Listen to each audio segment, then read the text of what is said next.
రైతు సోదరులందరికీ నమస్కారం. ఈరోజు నవంబర్ 29, 2024 శుక్రవారం. ఈరోజు మన మదనపల్లె మార్కెట్‌లో స్టాక్ ఎలా వచ్చింది అంటే దిగుమతి ఎలా ఉంది?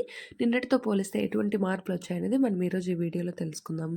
మన ఛానల్‌ని ఇంకా ఎవరైనా సబ్స్క్రైబ్ చేసుకోకుండా చూస్తుంటే వాళ్ళు దయచేసి వెంటనే సబ్స్క్రైబ్ చేసుకొని మన ఛానల్‌కి సపోర్ట్ చేయండి. అలాగే ఈ వీడియోకి ఒక లైక్ కొట్టి షేర్ చేసి సపోర్ట్ అయితే ఇవ్వండి.